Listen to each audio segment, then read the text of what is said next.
Ya estamos grabando la clase. ¿El audio se escucha bien?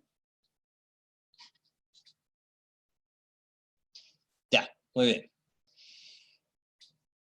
Entonces, bueno, a ver, la sesión de hoy día formalmente trata, como dice allí, de la noción de justicia en un autor que se llama John Rawls, y vamos a discutir más o menos qué entiende por justicia, o mejor dicho, qué condiciones tienen que darse desde su perspectiva para que exista justicia. En particular, a nosotros nos interesa la justicia en los procesos de atención de salud. ¿Sí? Pero antes de entrar en ese tema, sí que es de los pocos temas teóricos que nos van quedando, vamos a revisar formalmente las fechas y todo lo demás. ¿Sí? Bueno, con respecto a la Cátedra 1, como ya saben, la Cátedra 1 está subida hace un tiempo en la plataforma. ¿Sí? Se dio la posibilidad de recorregir eh, la calificación, especialmente a las personas que tenían o que habían obtenido una calificación más baja, ¿sí? Entendiendo que en general, en nuestro contexto, esas calificaciones bajas no tienen por qué necesariamente reflejar mi capacidad o no en relación a los aprendizajes que el módulo propone, sino que en general en estas condiciones tienden a reflejar el escenario en el que nos encontramos, es decir, si tengo tiempo para hacer la evaluación o no, si tengo las condiciones prácticas para hacer la evaluación, si pude acceder oportunamente al material. ¿Sí? Entonces, en eso recuerde siempre, por favor, si usted tiene alguna circunstancia eventual, particular o más general, eh, que le impida o obstaculice el proceso de aprendizaje a través de la plataforma, escríbame. ¿Sí? Escríbeme al correo mario.silva.casa@gmail.com y visibilícelo. ¿Sí? Así, de esa forma podemos encontrar algún camino, otra forma, extender los plazos, pero es necesario que usted muestre las condiciones en las que está para que yo también pueda hacer los ajustes necesarios. ¿Sí? La idea es que nadie repita un curso o un ramo por no tener las condiciones adecuadas para darlo de manera virtual. ¿Sí? Entonces, siempre, por favor, usted y los compañeros y las compañeras, comuníquense la información, escríbame, ¿sí? Ante cualquier eventualidad, escríbame. ¿Ya? Como usted sabe, estamos en circunstancias bastante excepcionales y en el día a día pueden pasar muchas cosas. ¿Ya? Entonces, téngalo por allí anotado, reafirme esa disposición que existe para comprender y flexibilizar lo que pasa. ¿Ya? Desde allí, ¿cómo han estado estas semanas? ¿Cómo siguen estas semanas para adelante? ¿Con pruebas? ¿Con mucho trabajo? ¿En qué están? ¿Sí? ¿De acuerdo? ¿Estresados? Muy bien, hartas cátedras. Sí, me imaginaba que era en estas fechas hubo una enormidad. ¿Ya? Claro. ¿Sí? Muchísimo. Y además me imagino que se mezcla con el propio trabajo. ¿Sí? Que en particular en estas fechas, si tenemos trabajo, y eso es una fortuna, debe ser igualmente complejo. ¿Sí? Bien, entonces, claro, por la misma situación, voy a tratar de ir acotando un poco más lo que hacemos en las clases. ¿Ya? De hecho, a ver, como vamos a ver acá, voy a tratar de acotar al máximo posible el espacio de los talleres tal como lo estábamos llevando hasta ahora. Es decir, no vamos a tener más talleres después de clase, en el entendido como lo hemos hecho hasta ahora, ¿sí? Que teníamos la cátedra y luego teníamos, teníamos la clase y luego teníamos el taller, donde semanalmente tenían que hacer una entrega. ¿Sí? Vamos a tratar de salirnos un poco de ese esquema para trabajar de manera un poco más extendida en el tiempo, sin tanta presión semanal, ¿sí? Y que nos permita avanzar en lo que nos queda, que en realidad tampoco es mucho. ¿Sí? Por eso también podemos darnos quizás un poquito el lujo de distender un poco más nuestros contenidos en el tiempo. Entonces, a ver, vamos formalizando. Primero, en la plataforma, como usted verá, existen tres elementos que dicen ejercicio 1, ejercicio 2 y ejercicio 3. ¿Sí? El ejercicio 1 va a consistir en una calificación de los talleres que hasta ahora tenemos hechos. ¿Sí? Taller 1, taller 2, taller 3 y taller 4. Es decir, allí no se van a sumar más talleres. ¿sí? Esos 4 talleres ya están recorregidos en la plataforma, ¿sí? Así que lo único que necesito es que usted los junte en un solo archivo y me los envíe. Ahora, comprendiendo que están con hartas evaluaciones, esa fecha de entrega del domingo 31, si les parece, la podemos postergar hasta el 7 de junio. No sé si les parece y si queda bien. ¿Sí? Ok. Entonces, postergaríamos esa fecha de entrega del portafolio hasta el 7 de junio.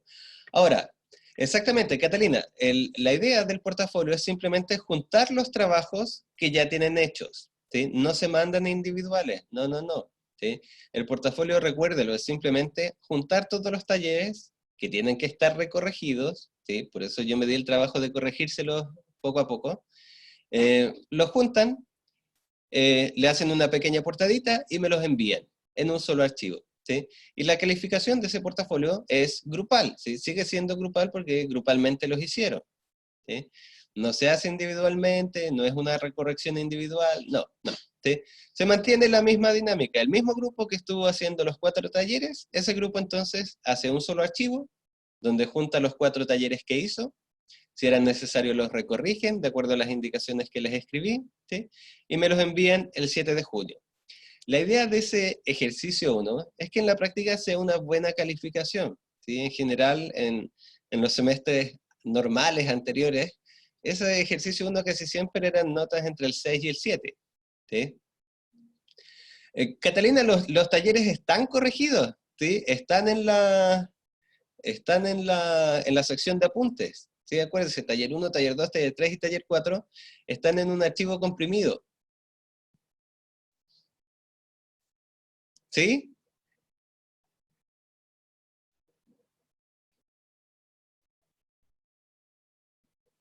Sí, pues, están hace bastante, yo desde hace 1 o 2 semanas, ¿sí? Hay que descargar la carpeta, sí, sí, pues Catalina, hay que ver, ¿ya? Sí, yo entiendo que estamos con muchas cosas, ¿ya?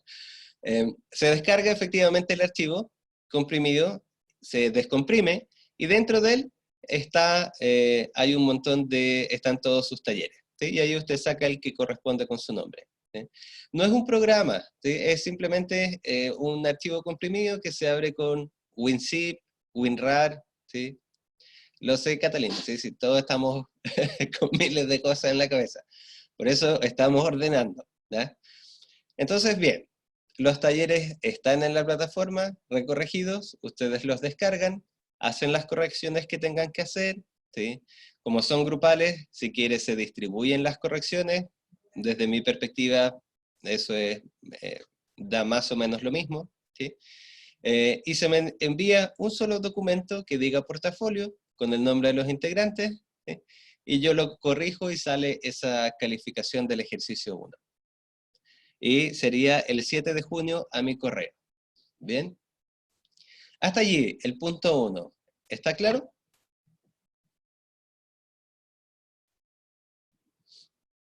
Ok, ¿ya? Lo segundo, como les comentaba al comienzo, es que los compañeros y compañeras que enviaron la recorrección, yo ya la hice hoy día, ¿sí? Así que probablemente durante la tarde voy a subir la calificación recorregida, ¿ya? Recuerde allí, el énfasis o el esfuerzo está en que podamos mejorar calificaciones que quizás no tenían por qué ser muy bajas, pero que ocurrieron por el espacio y por las circunstancias en las que estamos. ¿Ven?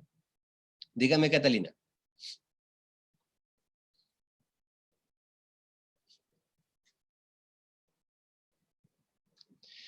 El taller, como dije, o la corrección. Ah, ya.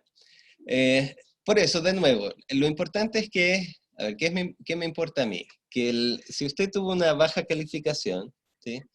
Que pueda darse cuenta qué es lo que había que mejorar, ¿ya? Si no pudo mandarla hasta el domingo, que era el plazo, mándemela igual, ¿sí? Podemos dar, si quiere, plazo hasta este domingo también, ¿sí? Pero lo que me interesa es que efectivamente se mire la prueba y me dé cuenta de en qué me faltó, ¿sí? Y ese ejercicio tienen que hacerlo individualmente, ¿ya? Sé que estamos con muchas cosas, eh, así que a mí me importa que lo puedan hacer, ¿ya? Bueno, no hay problema, si decía hasta el 25, hasta hoy día, no hay problema, ¿sí? Como le digo, lo importante para mí es que si estaba la necesidad, lo hagan, ¿ya? Pueden mandármelo hoy día, si por allí están todavía complicados, pueden mandármelo incluso hasta el domingo, ¿sí? Tampoco tengo problemas, ¿ya? Pero lo importante es que de las personas que necesitan subir esa calificación lo puedan hacer, ¿ok?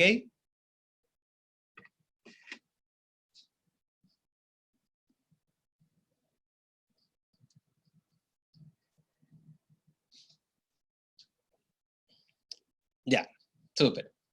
Entonces, tenemos el ejercicio 1, tenemos la cátedra 1, ¿sí? Enviaré qué archivo, Matías.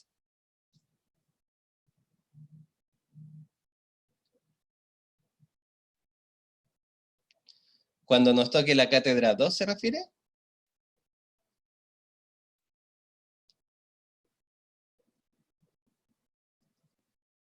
Ah, no. Para la recorrección simplemente yo miro la prueba que me envían corregida y cambio la calificación. No vuelvo a hacer una recorrección y volver a mandarla, ¿sí?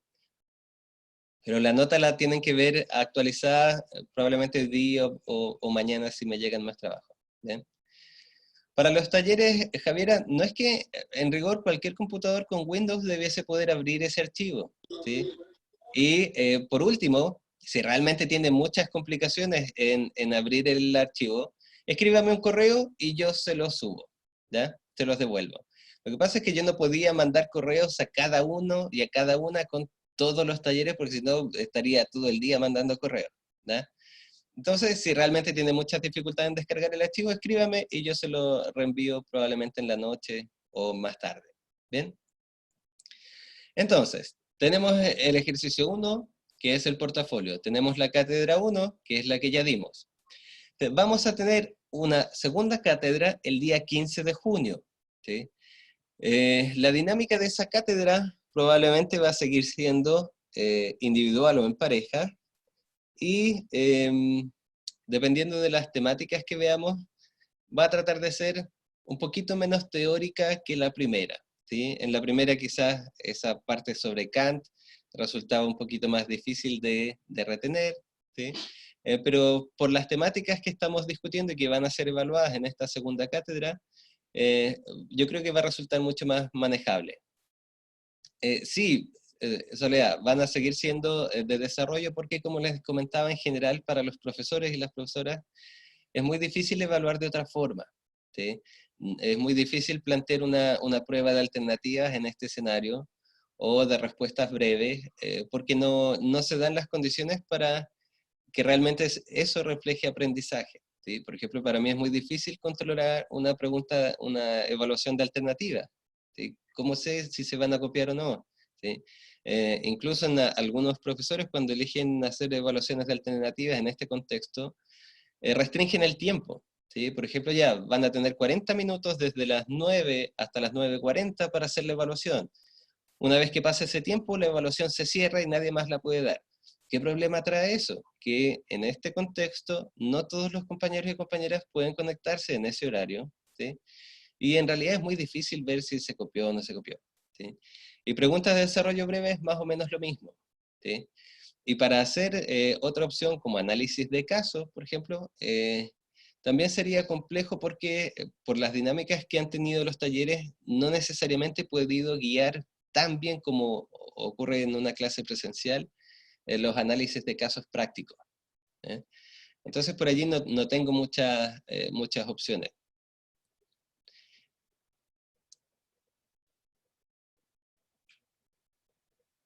Bien, explico entonces ahora el ejercicio 2 y 3. Pero recuerden, Soledad, ¿sí? Recuerden lo que he estado diciéndoles siempre.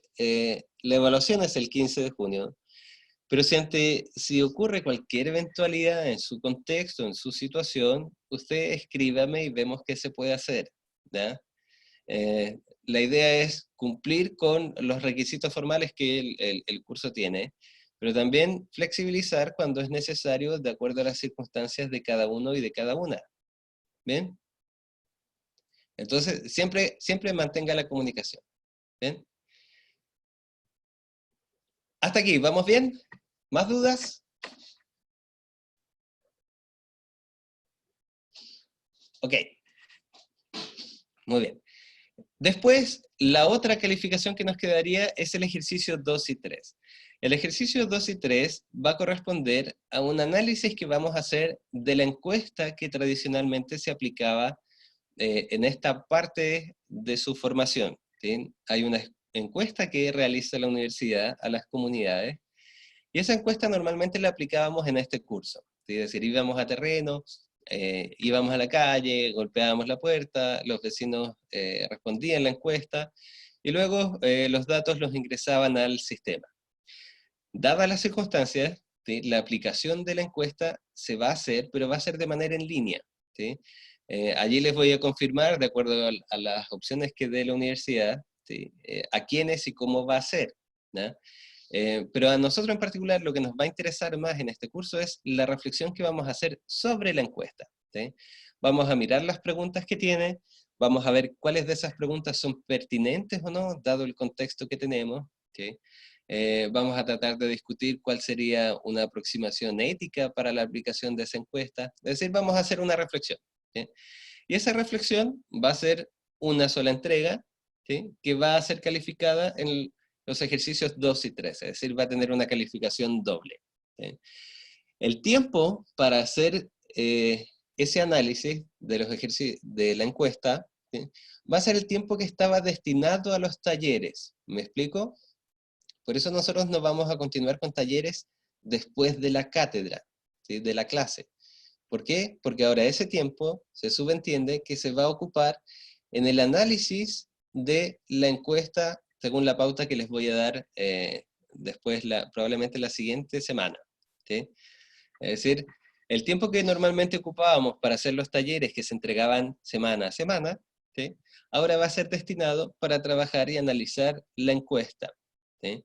Ese trabajo de análisis de la encuesta no va a tener entregas semanales, por lo tanto allí se les va a quitar un poquito de carga. ¿Me explico?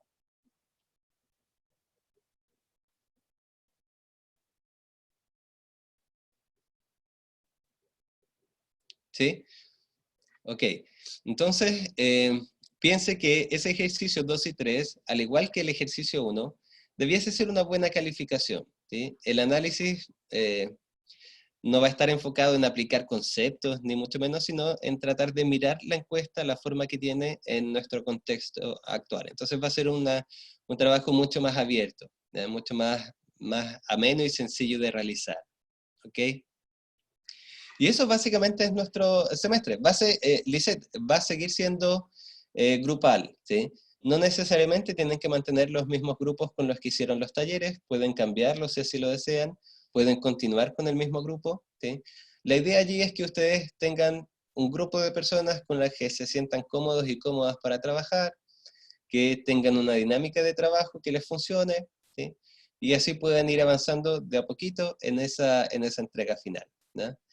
Tenemos harto tiempo para esa entrega 2 y 3, así que por allí no estamos apurados con eso. ¿sí? La idea es ir avanzándola de a poquito, yo les voy a ir dando la pauta para que justamente puedan avanzar de a poco, ¿sí? No se sientan atosigados y atosigadas por tener que entregar algo cada semana, pero sí entendiendo que hay que avanzar de a poquito en la medida que tengamos espacios para hacerlo. ¿no? Por ahora lo que se nos viene más pronto es la cátedra 2, y ya vamos a cerrar con ese ejercicio 2 y 3. Bien, ¿dudas, consultas hasta aquí?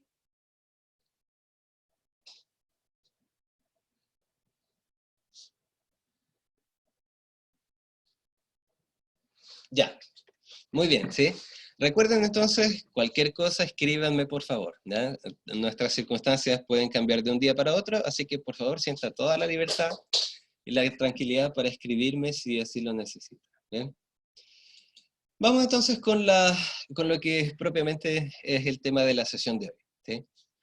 Para comprender por qué tenemos que hablar sobre la justicia y para comprender lo que va a decir John Rawls sobre la justicia, vamos a partir de una situación común, corriente, especialmente en el espacio de enfermería. ¿sí? Suponga y imagine por un momento que usted se encuentra categorizando pacientes en el triage. ¿Sí? Usted es la encargada o el encargado, o uno de los encargados, o una de las encargadas, de hacer esa categorización del triage. ¿Sí? En general, el triage, como usted debe saber mejor que yo, básicamente significa clasificar, seleccionar o elegir. Lo que hacemos entonces es elegir y seleccionar y clasificar a las personas que van a recibir atención en el espacio de salud. ¿Sí? Hasta allí, ¿vamos bien? Muy bien. Si yo le pregunto ahora, ¿por qué es necesario hacer esa clasificación? ¿Por qué es necesario elegir y ordenar a las personas que van a recibir atención? Porque se determina su complejidad y quién debería ingresar primero a la atención. ¿Ya? Muy bien, como dice Diego, sí. Y eso es porque efectivamente no tenemos también recursos para darles atención a todos y a todas. ¿Sí? Por eso priorizamos en función de la gravedad, en función de la patología, ¿sí? Y en función del tipo de atención también, como dice Soledad, que las personas necesitan. Es decir, hay un contexto, un espacio, una situación, ¿sí?, que limita nuestra capacidad para entregar atención de salud a las personas, y eso nos lleva a elegir, clasificar y ordenar quién es primero y quién es después. Suponga ahora que en esa clasificación que usted está haciendo, llegan frente a usted un paciente desconocido, alguien que no conoce de ninguna parte, llega su hijo o su hija, y además llega el presidente. ¿A quién va a establecer como prioridad para atender? Usted es quien está allí a cargo del triage, y llegan esas tres personas frente a usted. Supongamos por un momento que ambas tienen la misma patología y la misma gravedad. ¿A quién va a elegir?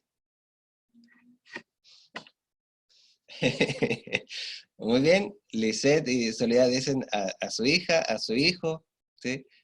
Muy bien. Soledad entonces va a elegir al desconocido por sobre su hijo o su hija. Al presidente, claro. En estas circunstancias el presidente va a quedar ahí al final, sí. Bien, entonces lo que quiero que note, claro, lo que quiero que note es que, dada la misma condición de base, ¿sí?, hay otros elementos que empiezan a funcionar u operar como criterios para esa atención, ¿sí? La mayoría probablemente va a tender a priorizar a su propio hijo y a su propia hija porque es alguien más cercano, ¿sí? Es alguien que tiene vínculos, es alguien que, vamos a decirlo de esta manera, que le importa más que el otro, ¿sí? Y desde allí entonces ese proceso de selección siempre, de una u otra forma, va a estar cargado por ciertos valores, ¿sí?, que es lo que hemos discutido en todo este curso, ¿sí? Nosotros como profesionales de la salud, además de tener conocimientos técnicos formales, ¿sí?, nos movemos y tomamos decisiones en base a lo que creemos y lo que valoramos, ¿sí? Esa situación es la que intenta mostrar John Rawls para preguntarse, ¿sí?, qué condiciones debiesen darse para que ese proceso de selección realmente fuese justo, ¿sí? Es decir, ¿qué condiciones tienen que ocurrir para que las personas que están seleccionando orden de atención, para que las personas que están entregando beneficios, ¿sí?, para cualquier persona que realiza una selección, lo haga de manera justa, ¿sí? Si volvemos a la situación, ¿qué condiciones debiesen darse entonces para que la elección entre el presidente, su hijo y el desconocido fuese realmente justa? Porque el Creo presidente, dígame. que podría tomarse como la importancia que tiene esa persona para una gran cantidad de más personas, no sé si me explico. Sí, sí, de acuerdo, sí. Es decir, Eh, que en ese caso sería como el presidente. O, por ejemplo, la edad que pueda tener la persona, ya, como para que sea útil para la sociedad. Por ejemplo, si la persona desconocida fuese un adulto mayor y mi hijo es un niño, sí. obviamente se va a preferir la vida del niño que la del adulto mayor. ¿De acuerdo? ¿Por qué obviamente?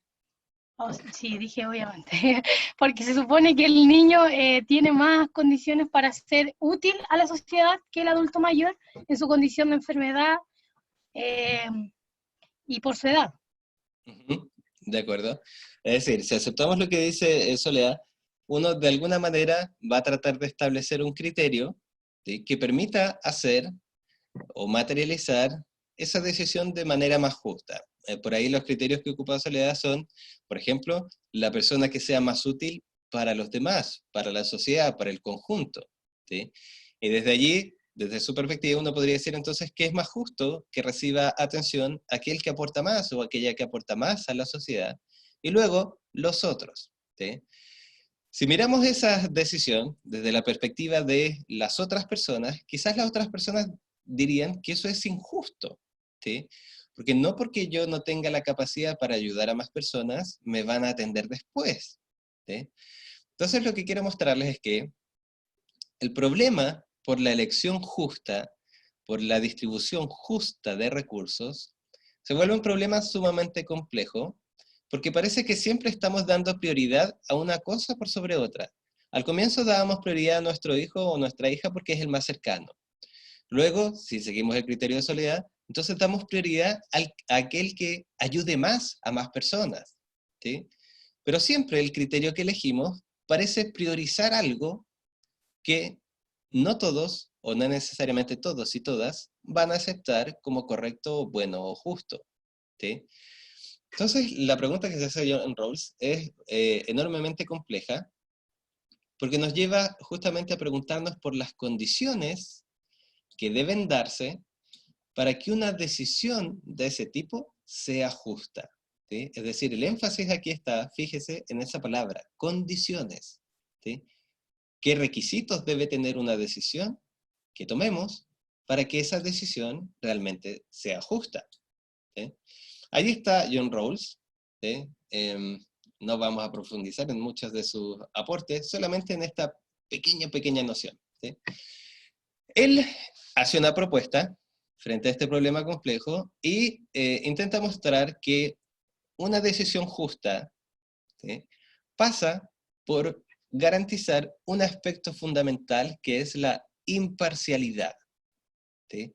Es decir, una decisión justa, para hacerlo, tiene que lograr ser imparcial, ¿sí? Si usted tiene, no sé, 50.000 pesos para hacerle un regalo a sus dos hijos, ¿sí?, a sus dos hijas, ¿de qué manera esos regalos pueden ser lo más justos posibles? ¿Cómo puede distribuir esos 50.000 pesos en regalos de tal manera que sea igualmente justo? ¿Sí? Como dice, muy bien, como dice Fabiola, Soledad, que cuesten lo mismo, que se divida el dinero en los dos, ¿sí? Es decir, allí, si se fija, hay un intento por hacer imparcial la división del dinero. Es decir, sería justo si a ambos les toca lo mismo, si a ambos reciben lo mismo, ¿sí? Lo que intenta mostrar John Rawls más o menos sigue ese camino, ¿sí? La imparcialidad tiene que ver primero con el reconocimiento de la igualdad. Todos somos iguales, ¿sí? Si aceptamos ese primer postulado, que todos somos iguales, entonces el presidente, mi hijo y el desconocido, ambos tienen el mismo peso y requieren del mismo trato que los demás. Da lo mismo si el presidente realmente ayude a un montón de personas y yo no, ¿sí? Ambos somos iguales y por lo tanto merecemos lo mismo, ¿sí? Entonces vamos a tratar de averiguar con John Rawls qué condiciones garantizan una decisión imparcial, ¿sí? ¿Qué debe cumplirse para que nosotros en el espacio de la salud, por ejemplo, podamos tomar decisiones imparciales?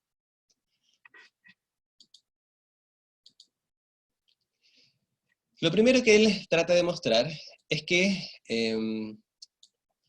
esta posición de imparcialidad la va a llamar también posición original, ¿sí? En esa posición original o imparcial, lo primero que nosotros tenemos que tener, o la primera condición que debe darse en nosotros, es lo que él llamó un velo de ignorancia. Es decir, yo debo ser ignorante de qué. Volvamos a la situación del triage, ¿sí? Si estoy allí frente al presidente, frente a mi hijo y frente a un paciente desconocido, ¿qué es lo que yo debiese ignorar para tomar una decisión imparcial?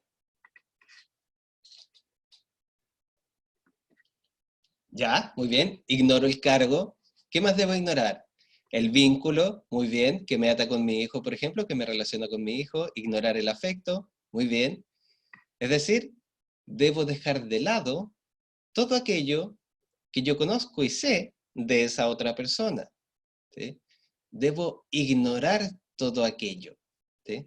Es decir, es como, ¿se acuerda? Habían unas series antiguas donde bajaba el biombo del silencio, me acuerdo del Super Agente 86, pero básicamente es poner de alguna manera a todas estas personas detrás de una muralla, por decirlo de alguna forma, donde yo ignore todo aquello que no es necesario para tomar una decisión, ¿sí?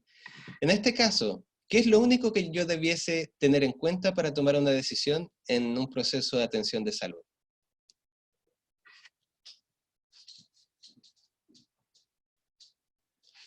Muy bien, lo único que yo debiese conocer es la condición de salud de la persona, ¿sí? Como dice Fabiola Soledad. La condición actual en este momento de esa persona. Y nada más. No necesito saber si es madre de, si es amiga de, si tiene un cargo. No necesito saber su edad incluso, a menos que sea relevante para su patología, ¿sí? No necesito saber si la conozco o no la conozco, ¿sí? Y eso es lo que John Rawls dice que garantiza la imparcialidad, ¿sí? Cuando nosotros somos ignorantes de todas aquellas otras situaciones y solamente conocemos lo relevante para tomar la decisión, yo estoy garantizando una imparcialidad en la toma de decisiones, ¿sí? Claro, cuando uno lo dice de esta forma, y usted ha tenido la experiencia de esperar probablemente en una urgencia, uno como ser humano individual y singular se siente sumamente pasado a llevar, ¿sí? Porque si yo voy con mi hijo al servicio de urgencia, lo que yo quiero desde mis valores y mi moral es que me atiendan inmediatamente, ¿sí? Porque la persona que es muy importante para mí necesita atención, ¿sí? Entonces cuando usted me dice que tengo que esperar 4 horas porque, la fiebre o la temperatura que tiene mi hijo no es tan grave, entonces, naturalmente, yo me siento vulnerado y pienso que usted es un salvaje o una persona salvaje que no me comprende, ¿sí? Pero lo que John Rawls está diciendo es que justamente ignorar todo eso que puede ser importante para otros es lo que garantiza la imparcialidad. Se ve que suena un poco extraño y quizás hasta un poco violento, ¿sí? Pero es lo único que garantiza, desde su perspectiva, tomas de decisiones justas e imparciales, ¿sí? Ahora, nosotros como profesionales de enfermería, ¿dónde obtenemos esta imparcialidad? Basándonos en qué elementos podemos garantizar la imparcialidad en las tomas de decisiones, si estamos en un triage.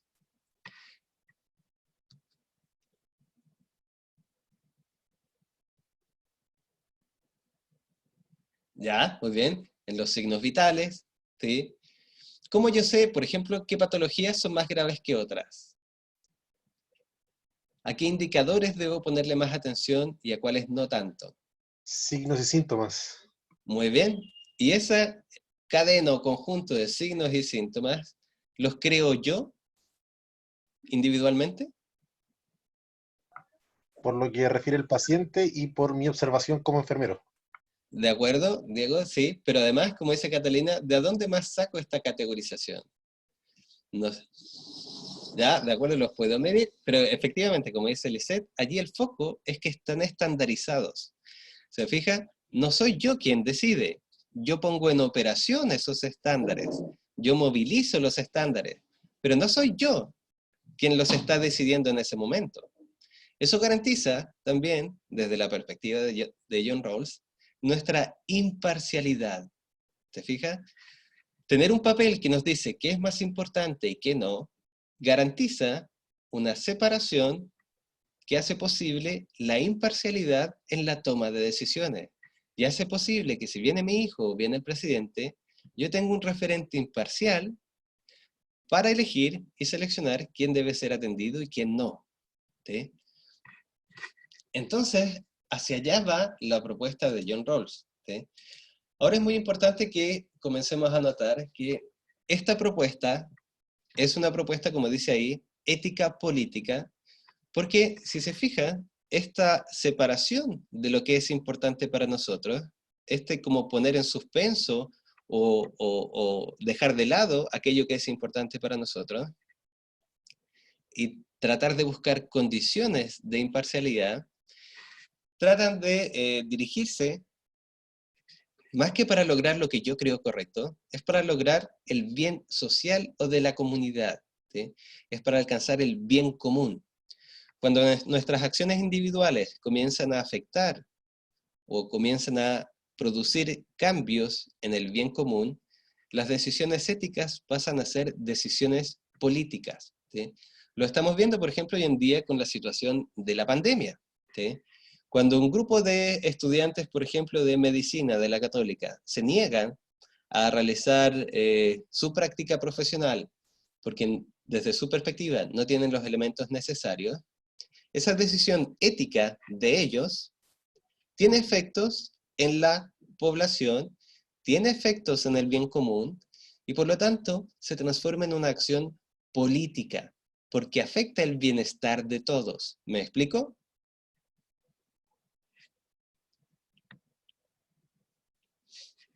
Entonces, muy bien, la propuesta de John Rawls comienza a transformarse en una propuesta política porque intenta mostrar que deben existir condiciones estructurales que deben garantizar la imparcialidad en la toma de decisiones. Por ejemplo, en el triage, ¿da lo mismo que exista una, dos o tres personas haciendo el triage? ¿Qué condición daría más imparcialidad? ¿Que exista una, dos o tres personas haciendo el triage?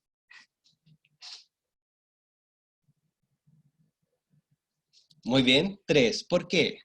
¿Por qué tres sería más imparcial que uno?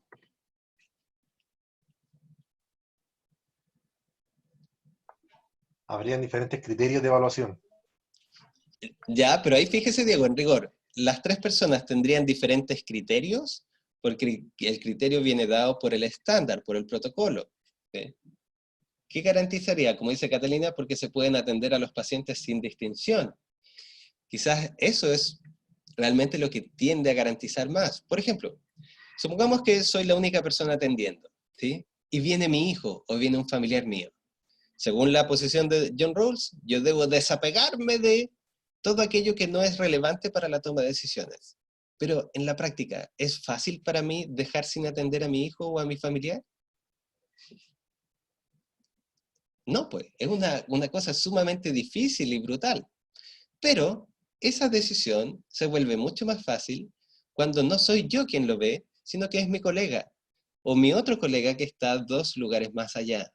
¿Te fijas? Entonces, esas condiciones no las ponen directamente los trabajadores de la salud, las ponen las instituciones, las estructuras sociales, las estructuras públicas. ¿Sí? Porque son ellos, por ejemplo, quienes estipulan cuántas personas deben hacer el triage, ¿sí? Cuál es el protocolo a seguir, y desde allí es hacia allá a donde tenemos que apuntar. ¿Sí? Exactamente, por eso, como dice Matías, uno por ley no puede intervenir en la atención de un familiar, ¿sí? Porque de alguna manera voy a estar interesado, incluso por sobre los demás, en su mejoría, en su salud. Y por lo tanto, es la estructura, eso, se involucra sentimentalmente y es inevitable, ¿sí?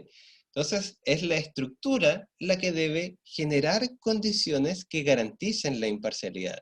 Por eso esta es una posición o una ética que se transforma en política, porque empezamos a darnos cuenta que para tomar decisiones justas, no basta solamente lo que las personas crean, es necesario que la estructura entregue condiciones para tomar estas decisiones imparciales.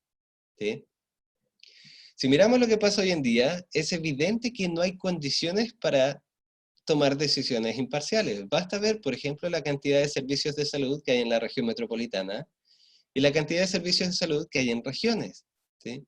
Claramente, esa diferencia ya hace que los procesos de atención en salud sean injustos, ¿sí? No logran ser imparciales, porque acá en la región metropolitana quizás tenemos más condiciones o mejores condiciones para atendernos, para examinarnos, que en regiones, ¿sí? Entonces, como para ir sintetizando, la propuesta de John Rawls se basa entonces en que la justicia consiste en producir decisiones imparciales. Para producir decisiones imparciales, se deben producir condiciones estructurales y sociales que hagan posibles esa imparcialidad. ¿Qué condiciones deben darse entonces? Primero, aceptar que todas las personas son iguales. Yo, el presidente o quien sea, somos todos iguales. El pedófilo, el profesor o el presidente son todos iguales desde la perspectiva de la justicia y la imparcialidad, ¿sí? Debemos entonces, para poder considerarlos como iguales, poner un velo de ignorancia sobre nosotros que nos permita mirar solamente lo que es relevante para la toma de decisiones en el espacio de la salud, por ejemplo. ¿Vamos bien hasta ahí?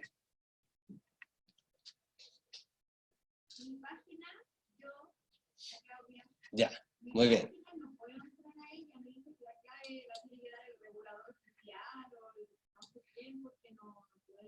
Entonces, ¿qué deberíamos conocer en esa posición de imparcialidad para poder establecer las reglas?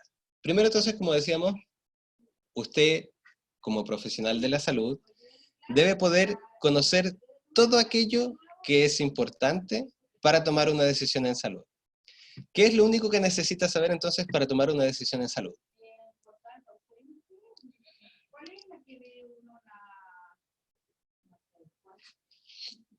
Ya vamos a eso, Matías, ya vamos a eso. ¿Sí? Vamos a tomar ahora todos los matices que existen ahí. Pero para formalizar, primero, ¿qué es lo único que usted, como profesional de la salud, debe saber para poder tomar una decisión en un triage?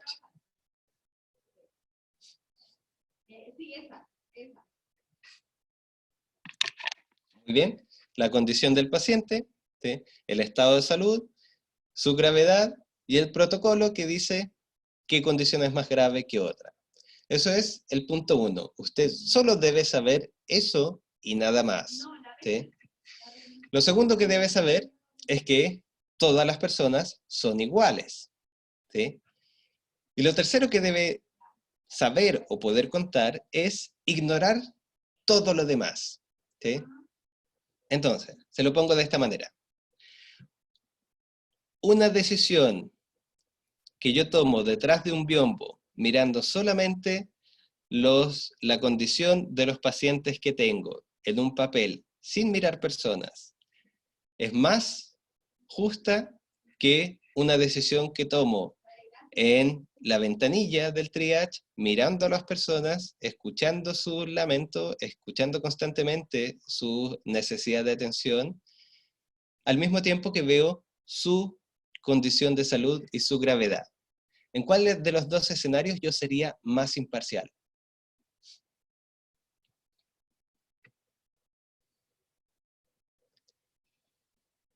Exactamente, ¿sí? En la número 1, donde yo en la práctica no sé nada de la otra persona, ¿sí?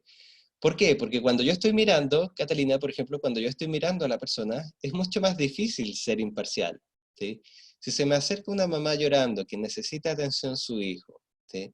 Y su hijo tiene temperatura, no alcanza a hacer fiebre, pero desde su vivencia la madre está sufriendo mucho, para mí me va a costar mucho más ser imparcial, ¿sí? Porque me voy a conmover, ¿sí? Recuerde que además en enfermería se nos pide constantemente ser empáticos, ¿sí? Exactamente. Pero, desde la perspectiva de John Rawls y la justicia como imparcialidad, la empatía no tiene que ver con la justicia, ¿sí? La imparcialidad se garantiza siendo igual de empático con todos, por decirlo así. Y la única forma de ser igual de empático con todos es ignorar todo lo que no sea relevante para la toma de decisión, que en este caso solamente son sus síntomas, su gravedad y su condición. ¿Lo ve? Entonces, esta propuesta, por eso es difícil presentarla como a nivel personal, ¿sí? Es difícil decir que esta es una ética que las personas en particular tienen que asumir. Esta es una propuesta que está más dirigida hacia las instituciones, hacia las clínicas y hacia el entorno mismo, ¿sí? ¿Me explico por qué?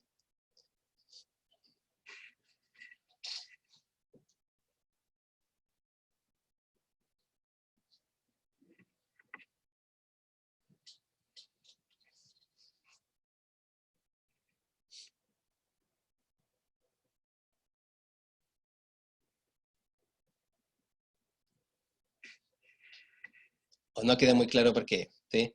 Es una propuesta que está más dirigida hacia ese entorno social, hacia las clínicas y hacia la estructura, porque está dirigida hacia la construcción de condiciones que garantizan igualdad e imparcialidad. Y las condiciones normalmente son las que permiten exactamente regular las acciones de los individuos, ¿sí? Nosotros como individuos naturalmente vamos a querer empatizar, ¿sí? Naturalmente nos vamos a ver afectados si una madre viene llorando con su hijo, ¿sí? Por lo tanto, es la estructura la que debe generar condiciones para que esa empatía no genere finalmente procesos de atención que sean injustos. Y por lo tanto, en vez de tenerla solo a usted en el triage, yo tengo a 4 o 5 personas más, ¿sí? Sí, Catalina dice, lo que yo he visto es que la niña de la ventanilla pone, claro, pone esa cara de póker, pone esa cara de yo no siento nada, ¿sí? No me diga nada, ¿sí? Y le dicen efectivamente que le van a llamar. Y justamente eso es algo muy importante notarlo, ¿sí? Porque ella está tratando, esa persona que está ahí en la ventanilla, de cumplir un rol que es enormemente complejo. Porque humanamente es muy complejo, porque todos los que nos acercamos a esa ventanilla, le pedimos que nos atienda inmediatamente, porque necesitamos la atención desde nuestra perspectiva. ¿Te fijas? Entonces, el sistema es quien tiene que ayudar a esa persona a producir elecciones más imparciales. Y por eso esos sistemas nos obligan a, por ejemplo, colocar antecedentes específicos y concretos, ¿sí? No lo que me parece a mí, no lo que dice la señora. Indicadores bien concretos, bien individuales, bien categorizables, para decidir a quién atender y a quién no, ¿sí? Efectivamente, Matías, en la práctica siempre allí va a existir un poco de desigualdad, ¿sí? O un poco de parcialidad, porque es inevitable en un proceso que todavía está marcado por humanos, ¿sí? Poco a poco, quizás, cuando la medición de elementos básicos y fundamentales dependa más y absolutamente de la tecnología, eso se va a eliminar, ¿sí? Pero, claro, ahí quizás corremos otro riesgo, que es deshumanizar el proceso de atención en salud, ¿sí? Pero al menos el rol, o lo que propone John Rawls, está dirigido hacia las instituciones, ayudarnos a producir decisiones más imparciales, y para eso nos tiene que ayudar a mirar solamente lo relevante para la toma de decisiones y ayudarnos a ignorar o no ver todo lo otro que pueda producir atenciones desiguales o injustas, ¿sí? Porque claramente si entre el presidente primero que yo voy a sentir que esto es muy injusto, ¿sí? Me acuerdo en un momento cuando la presidenta, y parece que era también el presidente Lagos en aquel entonces, y cuando la presidenta Bachelet también tuvo una situación de salud particular, ¿sí? Pudo tomar un avión, pudo tomar un avión y viajar a Cuba, si mal no recuerdo, ¿sí? Inmediatamente uno, como ciudadano común y corriente, sentía que eso era sumamente injusto, ¿sí? ¿Por qué no todos podemos tomar un avión y partir a otro país, dada una condición de salud? ¿Y por qué ella sí? ¿Porque es la presidenta? ¿Porque el país depende de ello? ¿Sí? Exactamente. Entonces, lo que pretende garantizar John Rawls es que eso no pase, ¿sí? Que las condiciones sean los más justas para todos, y para que sean más justas para todos, hay que ser imparciales. Salvo una pequeña excepción que John Rawls coloca, ¿sí? John Rawls dice, eso es muy cierto, ¿sí? Cuando discutimos lo que estamos haciendo, ¿sí? Suena muy lógico teóricamente, ¿sí? Es decir, todos somos personas iguales, todos como iguales debemos tener las mismas condiciones para acceder al espacio de la salud, por ejemplo, y una decisión justa, por lo tanto, es aquella que resulta absolutamente imparcial, ¿eh? En teoría eso funciona súper bien. Pero en la práctica, dice John Rawls, lo que encontramos es que no todas las personas se encuentran viviendo en igualdad de condiciones, ¿sí? Pensemos lo que ocurre hoy en día con el COVID-19. No todas las personas están en igualdad de condiciones, por ejemplo, para quedarse en casa, ¿sí? Usted ha visto todos estos días cómo han comenzado las revueltas y las movilizaciones, porque las personas dicen, claro, para usted es fácil quedarse en la casa porque tiene su sueldo, tiene su comida y tiene todo lo que necesita. Yo no puedo quedarme en la casa porque no tengo trabajo, no tengo que comer, así que no me pida que me quede en la casa, ¿sí? Desde allí, esa persona que no tiene condiciones suficientes para vivir en igualdad junto a los demás, es lo que John Rawls también reconoce, ¿sí? Claro que es complicado, Catalina, ¿sí? Es sumamente complicado. Entonces lo que John Rawls dice, mientras las personas vivan en condiciones desiguales, si asumimos este criterio que veníamos diciendo de imparcialidad, no parece que en realidad estemos actuando justamente. No sé si me explico, ¿sí? Si asumimos el criterio de imparcialidad, en las condiciones, por ejemplo, de Chile hoy en día, yo debiese actuar imparcialmente. Entonces, ¿qué debiese hacer con esa persona que salió a la calle a movilizarse porque dice que no tiene que comer, no tiene trabajo y tiene hambre? ¿Qué debiese hacer si soy imparcial? Con esa persona que vulnera la cuarentena.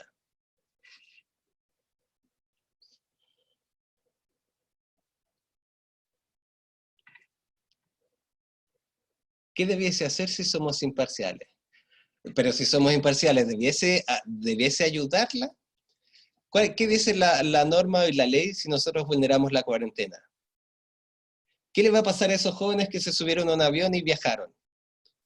Claro, preso, detenido, multado, ¿sí? Violó la cuarentena, ¿sí? Si John Ross dice, fíjese, si nosotros actuamos imparcialmente aquí, ¿sí?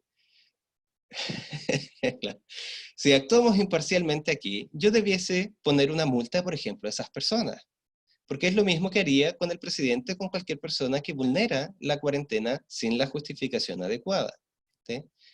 Pero al hacer eso, ¿parece que yo estuviese actuando justamente? ¿Parece que eso es justicia? Entonces, probablemente al igual que usted, John Rawls dice, no pues, allí hay algo que hay que considerar, ¿sí? Entonces, él dice, todo esto que hemos discutido hasta ahora opera siempre y cuando todas las personas se encuentren inicialmente en un estado de igualdad. Como ese estado de igualdad en la práctica no ocurre, es justo que primero tratemos de nivelar esas condiciones, ¿sí? Y por lo tanto, aquel que no tiene o está en mayor déficit de algún tipo de privilegio o derecho, intentemos nivelarlo para luego actuar imparcialmente, ¿sí? Es decir, si esas personas no tienen trabajo, y yo como Estado tengo una oferta laboral a 1000 personas, ¿a quién debería priorizar para esos 1000 puestos de trabajo?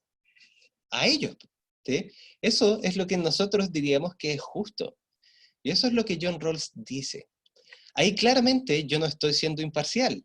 Al contrario, yo estoy siendo súper parcial, ¿sí? Estoy dirigiendo y beneficiando directamente a un grupo de personas por sobre otras. ¿Pero por qué lo hago?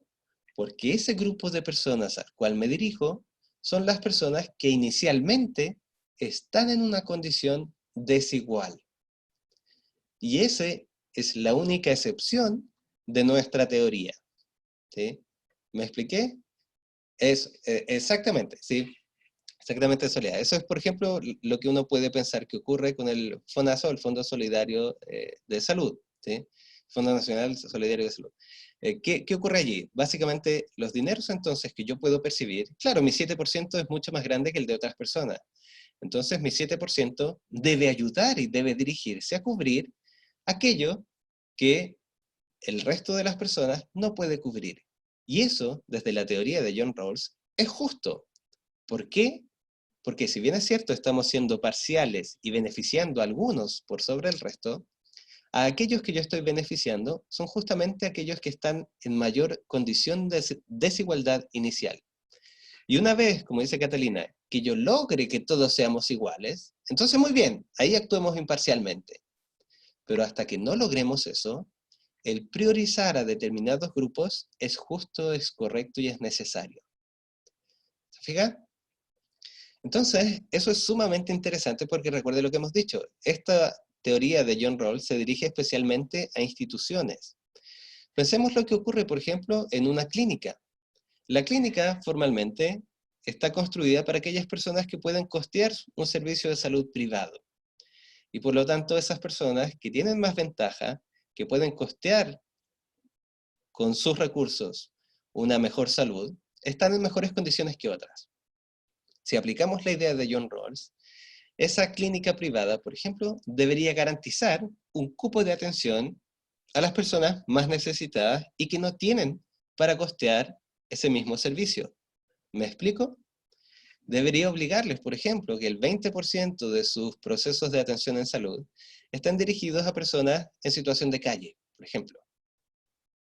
Y obligar a ello. Eso sería justo para John Rawls porque estamos igualando las condiciones, ¿sí? Efectivamente, deberían ayudar a nivelar las condiciones de los procesos de atención en salud.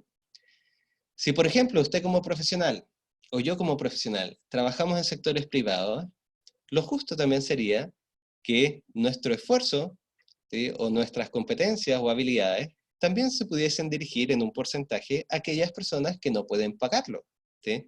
Si yo hago clases en universidades privadas, yo debiese también tener un porcentaje de realización de clases en espacios gratuitos y públicos como universidades abiertas, ayuda a inmigrantes que no pueden costear un sistema universitario privado, etc.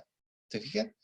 Entonces, eso es lo interesante de la propuesta de John Rawls, porque primero nos enfoca en instituciones, luego nos muestra que las instituciones deben ser imparciales, y para eso hay que tener un velo de ignorancia sobre las personas, pero también nos dice que, ojo, esa imparcialidad solo la podemos buscar una vez que efectivamente y prácticamente seamos todos iguales.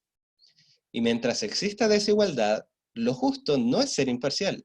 Lo justo es justamente dirigir todos los esfuerzos hacia esas personas que necesitan o que están en condiciones de mayor desigualdad.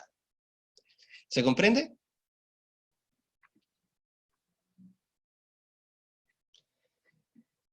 Muy bien. Entonces, esa es, a grandes rasgos, la propuesta de John Rawls, ¿sí? Como le digo, es interesante para nosotros porque nos hace mirar un poquito, ya no lo que hacemos directamente como profesionales, sino lo que las instituciones debiesen hacer, y allí se abre un poco la mirada sobre en qué consiste la equidad realmente en los procesos de atención en salud, y en general la equidad en relación con los derechos y deberes de las personas, ¿sí? No basta decir que todas las personas tenemos el mismo derecho a la salud, ¿sí? Hay que hacer que ese mismo derecho a la atención de salud se vuelva una práctica real.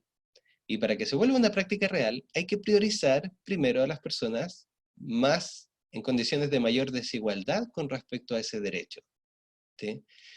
Por eso, si miramos institucionalmente lo que ha ocurrido, efectivamente los más vulnerables, vemos cómo, por ejemplo, frente a la población migrante, se han tomado decisiones que igual son importantes, ¿sí? La población migrante, por ejemplo, las mujeres embarazadas, aun que no se encuentren en situación regular, deben tener acceso a la salud. ¿Por qué? Porque justamente son un foco o un grupo de población más vulnerable en relación a otros, ¿sí? Y eso es justo desde la perspectiva de John Rawls. Cualquier otra persona le diría, no, pero eso es sumamente injusto, si nunca han pagado impuestos, nunca han ayudado a la nación, etcétera, etcétera, etcétera, ¿sí? Pero desde la perspectiva de John Rawls, eso sería justo, porque justamente es uno de los grupos más vulnerables y no puedo pedir imparcialidad frente a ellos hasta nivelarlos, hasta que realmente seamos iguales. ¿Cómo quedamos hasta aquí?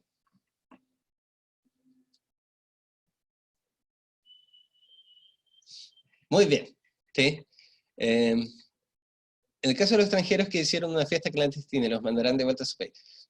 Muy bien, entonces allí es donde podríamos, muy buen caso, ¿sí? Podríamos preguntarnos con Rawls, a ver, ¿esos extranjeros estaban en condiciones de igualdad con respecto a las demás personas? Por ejemplo, ¿tenían las mismas condiciones de vida, los mismos niveles de satisfacción de sus necesidades que el resto de las personas? Si era así, ¿sí? Entonces se debe aplicar el mismo criterio con la misma imparcialidad que a cualquier otro, ¿sí? Si esos extranjeros, por ejemplo, hubiesen hecho una fiesta o una vendimia, o un bingo, lo que sea, para obtener recursos para poder vivir y sobrevivir, allí la toma de decisiones sería diferente, ¿me explico? No es lo mismo sancionar un grupo de personas que están festejando clandestinamente un cumpleaños que sancionar un grupo de personas que estaba haciendo una fiesta para reunir recursos para alimentarse porque no tenían. En el primer caso, diría John Rawls, sí, hay que ser imparciales. En el segundo caso, John Rawls diría, ojo, que allí no necesariamente debemos buscar la imparcialidad, sino que debemos tratar de nivelar primero. ¿Se ve? ¿Catalina? Muy bien, ¿ya? Entonces, dele una vuelta a estas ideas que presenta John Rawls, sí, sé que tiene muchas cosas más que hacer, ¿ya? Pero a medida que vea las noticias, piense esto que John Rawls está diciendo y así vamos apropiándolo un poquito para después reflexionarlo quizás en mayor profundidad. ¿Bien? Por hoy entonces, jóvenes, los vamos a dejar hasta acá, ¿sí? Recuerde todo lo que mencionamos al comienzo, cualquier situación eventual, cualquier circunstancia, escríbame, comuníqueme, y vamos viendo cómo se puede continuar con los requisitos y las evaluaciones que tenemos. ¿Bien? Muchas gracias a ustedes, ¿sí?, por participar. Sé que siempre es un esfuerzo participar de las clases.